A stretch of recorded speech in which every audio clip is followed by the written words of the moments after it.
Hello friend, मैं मोहम्मद चांद। तो आइए स्टार्ट करते हैं अपना लेक्चर नंबर 8। तो आज इस लेक्चर में जो है हम बात करेंगे समुच्चय कुछ डेफिनेशन के ऊपर। तो सबसे पहला नंबर यहाँ पर दे दीजिएगा, वेन आरेख क्या होता है। तो वेन आरेख का जो है प्रतिपादन जो है सबसे पहले जो है एक 18वीं शताब्दी में एक स्विस के एक गणितज्ञ थे, आयलर गण थे। इन्होंने समुच्चयों को व्यक्त करने के लिए वृत्तों का जो है प्रयोग किया। उसके बाद 19वीं शताब्दी में एक और जो है गणितज्ञ आए जिनका नाम था वेन जान था। इन्होंने क्या किया, इसको जो है व्यक्त करने के लिए इसको जो है और थोड़ा सा विकसित किया। तो इन्हीं के नाम पर जो है इसको कहा जाता है वेन आरेख कहा जाता है, या फिर इसको बोलते हैं वेन आयलर आरेख कहा जाता है। तो इसमें क्या करते हैं, समुच्चयों को हम व्यक्त करते हैं। जैसे कि हमको कोई दे दिया गया समुच्चय दे दिया गया, हमें सार्वत्रिक समुच्चय यहाँ पे यूनिवर्सल सेट दे दिया गया यू है, और उसके उप समुच्चय हमारा जो है ए है। तो कैसे इसको हम व्यक्त करेंगे, तो जैसे कि यहाँ पर आपको दे दिया गया है, हमने क्या बताया, जो सार्वत्रिक समुच्चय होता है उसको आयत में व्यक्त करते हैं, और उसके बाद जो उनके उप समुच्चय होते हैं उनको वृत्तों में व्यक्त किया जाता है। तो यहाँ पर जैसे यूनिवर्सल सेट हमारा यू दे दिया गया और ये हमारा जो है उप समुच्चय ए दे दिया गया, तो ये क्या हो जाए ए, और उप समुच्चय हो जाएगा यहाँ पर u का। इसी प्रकार से यहाँ पर भी दर्शाया गया है इसमें कि ये हमारा दे दिया गया, ये जो आपको जो है ब्लैक कलर में वृत्त दिख रहा है यहाँ पर, वो कौन सा है हमारा वृत्त, ये हमारा जो है समुच्चय ए है। और जो यहाँ पर ब्लू कलर में आपको दिख रहा है ये समुच्चय हमारा बी दे दिया गया।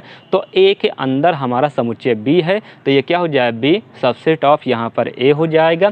इसी प्रकार से यहाँ पर समुच्चय ए दे दिया गया, समुच्चय बी दे दिया गया। तो इनके अवयव में कोई संबंध नहीं, मतलब समुच्चय ए के अवयव अलग हैं, समुच्चय बी के अवयव जो है अलग है, दोनों ही भिन्न भिन्न है, कोई भी अवयव उभयनिष्ठ नहीं है। तो जब उभयनिष्ठ नहीं होगा तो उसको हम क्या करें, इस प्रकार से व्यक्त करेंगे और लिखेंगे हम यहाँ पर क्या, ए और बी विसंगित समुच्चय, विसंगित मतलब असंयुक्त समुच्चय है, यहाँ पर अलग अलग दोनों ही समुच्चय हैं। तो इस प्रकार से हम क्या करते हैं, यहाँ पर इसको व्यक्त किया जाता है। फिर से एक बार समझ लीजिए यहाँ पर कि क्या होता है कि जो इसके सार्वत्रिक समुच्चय हमारा होता है, यूनिवर्सल सेट होता है, उस यूनिवर्सल सेट को हम जो है आयत में व्यक्त करते हैं और उनके उप समुच्चयों को हम वृत्त में व्यक्त करते हैं। उसके बाद अगला नंबर हमारा डेफिनेशन यहाँ दिया, समुच्चयों का संक्रियाएँ और operation on set. First number यहाँ दिया, समुच्चयों का संघ या सम्मिलन क्या होता है, यूनियन ऑफ सेट क्या होता है यहाँ पर। तो यूनियन ऑफ सेट क्या हो जाएगा, जैसे कोई दो समुच्चय हमको दे दिया, समुच्चय ए दे दिया गया, समुच्चय बी दे दिया गया, तो उनके दोनों के अवयव क्या कर लिया जाए, सम्मिलित करके लिख लिया जाए। समुच्चय ए और समुच्चय बी के अवयव क्या कर लिया जाए, समुच्चय दोनों को सम्मिलित करके जब लिख लेते हैं तो वो हमारा कहलाता है समुच्चयों का संघ या सम्मिलन कहलाता है। अब समुच्चय ए में जो अवयव होंगे, समुच्चय बी में अगर वही अवयव हैं तो उनको दो बार नहीं लिखते बल्कि एक बार लिखते हैं। तो एग्जाम्पल लेकर जो है इसको समझ सकते हैं। जैसे यहाँ पर हमको दे दिया समुच्चय ए इक्वल टू, हमको यहाँ पर दे दिया गया कि ए इक्वल टू दे दिया गया यहाँ पर 1 2, उसके बाद 3 दे दिया गया, बी इक्वल टू हमको दे दिया गया यहाँ पर 3 4 और उसके बाद 5 दे दिया गया। तो ए यूनियन बी जब हम यहाँ पर ज्ञात करेंगे, देखिए एक इसमें एक नहीं एक लिख लिया जाएगा, दो इसमें नहीं तो दो भी लिख लिया, तीन इसमें तो दो बार इसको नहीं लिखेंगे, सिर्फ इसको एक बार लिखा जाता है। तो ये हो जाएगा हमारा 3 और उसके बाद 4, यहाँ 4 इसमें नहीं तो 4 भी लिख लेंगे और उसके बाद 5 भी लिख दिया। तो ये हो गया दो समुच्चयों का हमारा सम्मिलन होगा। इसी प्रकार से और भी समुच्चय हो सकते हैं, समुच्चय ए हो सकता है, बी और सी, और भी आगे यहाँ पर लिख सकते हैं। तो हमने क्या बताया यहाँ पर, इसको जो है प्रतीकात्मक रूप से इस प्रकार से इसको व्यक्त किया जा सकता है कि A union B equal to होता है एक्स सच दैट एक्स और बिलोंग्स टू ए, या एक्स बिलोंग्स टू यहाँ पर बी हो जाए। मतलब जो अवयव होगा वो हमारा ए में होगा और बी में भी हो सकता है, ए यूनियन बी में, जब हम यहाँ पर ज्ञात करेंगे। और अगर हमको यहाँ पर ज्ञात करना, यहाँ पे वेन आरेख में इसको व्यक्त करना, तो वेन आरेख में हम कैसे यहाँ पर व्यक्त कर सकते हैं। तो जैसे कि ये हमारा दे दिया यूनिवर्सल सेट यहाँ पर आयत में दे दिया गया है और उनके उप समुच्चय हमारे दे दिए गए यहाँ पर वृत्तों में दे दिया गया। तो ए यूनियन बी क्या हो जाएगा, यहाँ पर जब ए यूनियन बी यहाँ पर ज्ञात करेंगे तो ए और बी यहाँ पर देखिए ऐसे छायांकित कर दिया गया है। तो ए यूनियन बी यहाँ पर जब ज्ञात करेंगे तो दोनों ही वृत्त यहाँ पर आपको छायांकित करने हैं और उसके बाद इस प्रकार से भी इसको व्यक्त कर सकते हैं। जैसे समुच्चय ए दे दिया गया, समुच्चय बी दे दिया गया, तो इनको जब हम छायांकित कर देंगे इसका मतलब है कि ए यूनियन बी है। जब दोनों ही वृत्त हमारे छायांकित होंगे तो वहाँ पर उसको हम क्या कहते हैं, ए यूनियन बी कहते हैं। मतलब जो भी हमारे सेट दे दिया गया, ए दे दिया गया, बी दे दिया या पी दे दिया गया, क्यू दे दिया, जो भी दे दिया गया, दे दिया जाएगा उसको हम इस प्रकार से छायांकित करके जो हम दिखाएंगे। उसके बाद अगला नंबर हमारा दे दिया समुच्चय के संघ के गुण यहाँ पर क्या हो जाएंगे। तो फर्स्ट नंबर यहाँ पर वर्ग सम नियम क्या होता है। वर्ग सम नियम यहाँ पर जैसे समुच्चय ए दे दिया गया और उसके बाद समुच्चय ए के साथ में ही उसका सम्मिलन हमें ज्ञात करना, मतलब यूनियन हमको यहाँ पर ज्ञात करना। तो A union A equal to क्या होगा, यहाँ पर ए ही होगा, क्योंकि हमने आपको बताया जैसे ये हमारा मान लेते हैं ये हमारा ए है यहाँ पर, तो ये हो जाएगा हमारा 1 2 और उसके बाद 3। तो हमने बताया आपको कि यहाँ पर समुच्चय में कोई जो है अवयव दोबारा से नहीं लिखा जाता, उसको सिर्फ एक बार लिखते हैं। तो एक इसमें एक लिखा जाएगा, 2 इसमें 2 लिखा जाएगा, 3 इसमें 3 यहाँ पर लिख देंगे। तो हमें क्या प्राप्त होगा, यहाँ पर ये पूरा समुच्चय हमको ए ही यहाँ पर प्राप्त हो रहा है यहाँ पर। तो वर्ग सम नियम क्या कहलाता है हमारा कि A union A equal to क्या होता है, ए के इक्वल में ही होगा। उसके बाद अगला नंबर नियम हमारा है क्रम विनिमय नियम। क्रम विनिमय नियम क्या होता है कि ए यूनियन बी, क्रम विनिमय मतलब आगे पीछे कर दिया समुच्चय ए का समुच्चय बी के साथ में, चाहे हम सम्मिलन ज्ञात करें या समुच्चय बी का समुच्चय ए के साथ में हम सम्मिलन ज्ञात करें, तो दोनों के समुच्चय की जो वैल्यू आएगी यहाँ पर वो दोनों इक्वल होंगे। A union B equal to क्या होगा, बी यूनियन ए के इक्वल में ही होगा। उसके बाद अगला नंबर हमारा नियम सहचर नियम यहाँ पर हो जाएगा। जैसे A union B union C दे दिया गया, उसके बाद A union B union C दे दिया गया, तो ए और बी का सम्मिलन हम पहले ज्ञात कर लें, उसके बाद सी का बाद में हम ज्ञात करें, और उसके बाद क्या हो जाएगा यहाँ पर बी यूनियन सी हम ज्ञात कर लें, ए का हम बाद में ज्ञात करें, तो दोनों के हमेशा क्या होंगे, वैल्यू जो है इक्वल ही होंगी यहाँ पर। तो ये हमारा कहलाता है सहचर नियम कहलाता है। उसके बाद लास्ट में यहाँ दे दिया गया तत्समक नियम। क्या होता है तत्समक नियम, मतलब कोई समुच्चय ए दे दिया गया, उसका यूनियन हम क्या ज्ञात करेंगे, किसी रिक्त समुच्चय। पाई का मतलब क्या होता है, रिक्त समुच्चय के।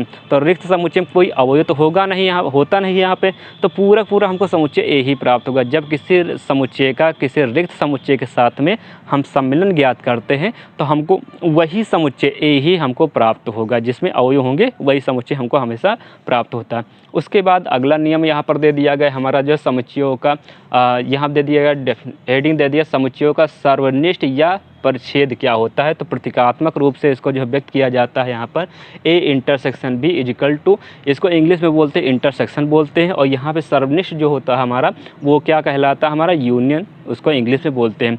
तो A intersection B is equal to क्या होता है, x such that x belongs to A, और तथा एक्स बिलोंग्स टू बी, यहाँ पर मतलब एक्स जो अवयव हमारा होगा वो ए में भी होगा और बी में भी होगा। अब कैसे इसको हम यहाँ पर ज्ञात करें इंटरसेक्शन, तो इंटरसेक्शन में इस हो जाएगा जो समुच्चय ए और समुच्चय बी में अवयव हैं जो समान होंगे, उभयनिष्ठ होंगे, सिर्फ उन्हीं को बाहर निकाला जाएगा, बाकी और किसी को नहीं निकाला जाएगा। तो एग्जाम्पल से एक देख लेते हैं कि जैसे हमको दे दिया गया यहाँ पर ए इजिकल टू समुच्चय हमको यहाँ पर दे दिया गया, ए इजिकल टू दे दिया गया है 1 2 3 और उसके बाद 4 फिर 5 दे दिया गया, और बी इजिकल टू हमें समुच्चय यहाँ पर दे दिया गया 3 और उसके बाद 4 दे दिया गया, 5 दे दिया गया, 7 दे दिया, 8 दे दिया गया। तो जब इसका हम ए इंटरसेक्शन भी यहाँ पर हम ज्ञात करेंगे तो जो दोनों समुच्चय में समान होंगे सिर्फ उन्हीं को लिखना है आपको। देखिए 3 इसमें है, 3 इसमें है, 4 इसमें, 4 इसमें, 5 इसमें, 5 में, और तो कोई दोनों समुच्चय 7 8 इसमें मगर इसमें नहीं है, और 1 2 पहले वाले समुच्चय मगर इसमें नहीं है। तो जो समान होंगे सिर्फ उनको ही आपको लिखना है। तो ये कहलाता हमारा इंटरसेक्शन कहलाता है। यूनियन में समान हो चाहे ना हो दोनों को लिख लिया जाता है, मगर इंटरसेक्शन में क्या होता है, इंटरसेक्शन में वही अवयव लिए जाते हैं जो दोनों ही समुच्चय में हों, दोनों या फिर इसके साथ में और तीन और यहाँ पे A intersection B intersection C भी हो सकता है। तो अगर 3 समुच्चय हैं तो तीनों अवयव समान होना चाहिए, वो संख्या समान होनी चाहिए हमारी। और हमने बताया प्रतीकात्मक रूप से इसको इस प्रकार से व्यक्त कर सकते हैं, A intersection B equal to x such that x belongs to A तथा बी एक्स बिलोंग्स टू यहाँ पर बी, मतलब एक्स अवयव ए में भी होगा और बी में भी होगा, दोनों में ही होंगे यहाँ पर। और जैसे हमने यहाँ पर समुच्चय के संघ के गुण के हमने पढ़ा है, उसी प्रकार से हम यहाँ पर क्या कर सकते हैं, सर्वनिष्ठ के गुण भी पढ़ सकते हैं, सर्वनिष्ठ के गुण।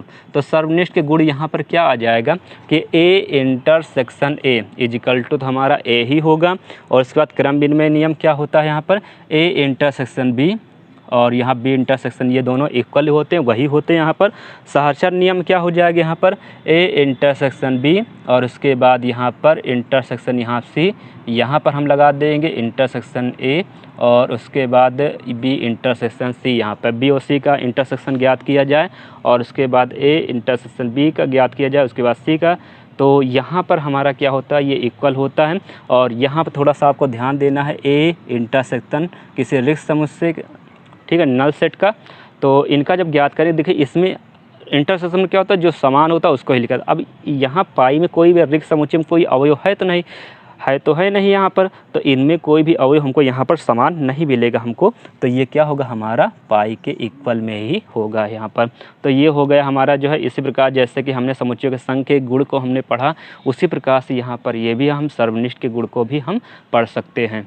इसमें जो है एक और नियम हम यहाँ पर लिख सकते हैं, क्या चीज़ लिख सकते हैं कि A intersection U equal to क्या होता है, ए के इक्वल में होगा, क्योंकि यूनिवर्सल सेट उसमें बहुत सारे अवयव होते हैं और ए क्या है, यू का जो है उप समुच्चय होता है यहाँ पर। तो क्या होगा, यहाँ पर ए में कम अवयव होंगे, तो इस वजह से ये जब इनका इंटरसेक्शन ज्ञात किया जाएगा तो वो हमेशा क्या होगा, ए के ही इक्वल में आएगा, क्योंकि ए में कम अवयव हैं। और उसके बाद जो है एक और नियम यहाँ पर हम लिख लेंगे, 5वां नंबर यहाँ पर वितरण नियम। तो वितरण नियम क्या होता है, तो उसके बारे में समझ लेते हैं कि A intersection B union C equal to होता है हमारा, ये हो जाएगा ए इंटरसेक्शन यहाँ पर बी, ऐसे ए का बी के साथ में, फिर उसके बाद यूनियन लगाएंगे, फिर उसके बाद ए का सी के साथ में, तो ए इंटरसेक्शन सी। ये यहाँ पर आपको याद रखना है कि A intersection B union C equal to होता है A intersection B union A intersection हमारा जो है सी की इक्वल में होता है। तो उसके बाद ये हो गया हमारा, ये हमने आपको बता ही दिया समुच्चयों का सर्वनिष्ठ या परिच्छेद क्या होता है यहाँ पर। उसके बाद अगला नंबर आ जाएगा दो समुच्चयों का अंतर क्या होता है। तो दो समुच्चयों का अंतर हम कैसे यहाँ पर निकाल लेंगे, तो उसके लिए बात कर लेते हैं।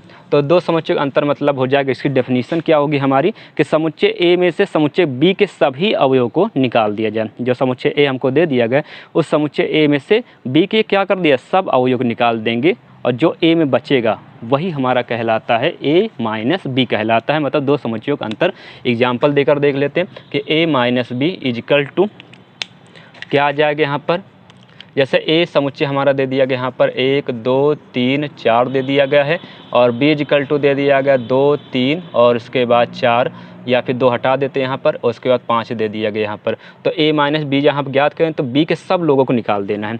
तो ये 3 निकल गया, 4 निकल गया, 5 भी यहाँ पर निकल जाए, चाहे इसमें हो चाहे ना हो। जो ए में बचेगा निकलने के बाद, तो ये 1 2 बचा है, तो ये हो जाएगा ए माइनस बी हो जाएगा यहाँ पर। मतलब बी के सब लोगों को निकाल देना, जो लोग इसमें हैं और जो नहीं हैं उनको भी निकाल देना है बी वाले के, और जो ए वाले में बचेंगे उनको इसे लिखना, तो वो होगा ए माइनस बी होगा। ऐसे ही बी माइनस ए निकाल जब हम ज्ञात करेंगे तो B minus A equal to, तो क्या करेंगे, बी में से ए के सब को निकाल देंगे, ए के सभी अवयव निकाल देंगे, तो हमारा आ जाएगा बी माइनस ए आ जाएगा। वेन आरेख में कैसे इसको जो है व्यक्त किया जाएगा, तो यहाँ पर वेन आरेख में देख लेते हैं कैसे इसको व्यक्त किया जाएगा। तो ये हमारे पास हो जाएगा, इसमें देखिए ये ए में से बी ये हमारा पूरा समुच्चय है, इस बी को हम क्या करते हैं पूरा माइनस कर, जो ए के अंदर होगा वो सब माइनस कर देंगे।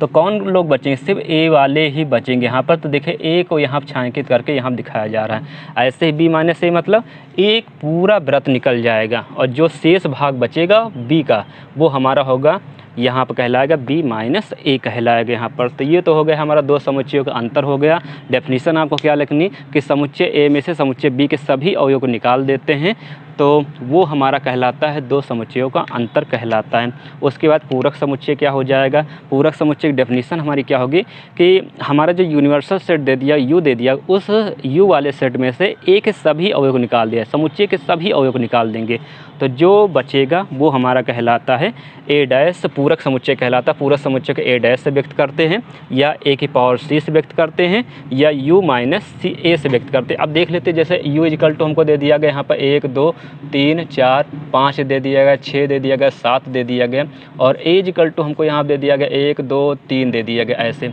तो ये ए डैश इक्वल टू क्या होगा, ए डैश इक्वल टू होता है यू माइनस ए होता है।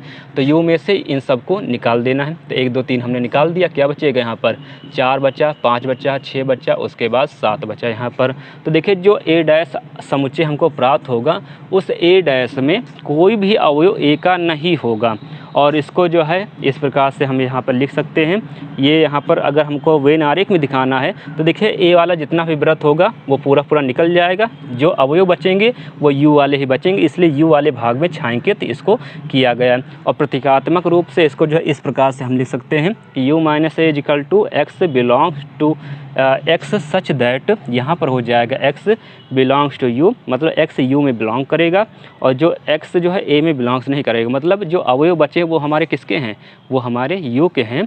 तो u वाले में रहेंगे और बल्कि a वाले में नहीं रहेंगे जब a डैश हम ज्ञात करें, मतलब a डैश में u वाले अवयव होंगे, a वाले अवयव नहीं होंगे। उसके बाद अगला नंबर हमारा आ जाता है दो समुच्चयों का सम्मित अंतर क्या होता है। तो ये सम्मित अंतर क्या हो जाएगा, यहाँ पे सम्मित अंतर, दो समुच्चयों के सम्मित अंतर को इस प्रतीक से व्यक्त करते हैं, ये वाला प्रतीक होता है, या फिर इसको डेल्ट से भी व्यक्त किया जाता है यहाँ पर ऐसे।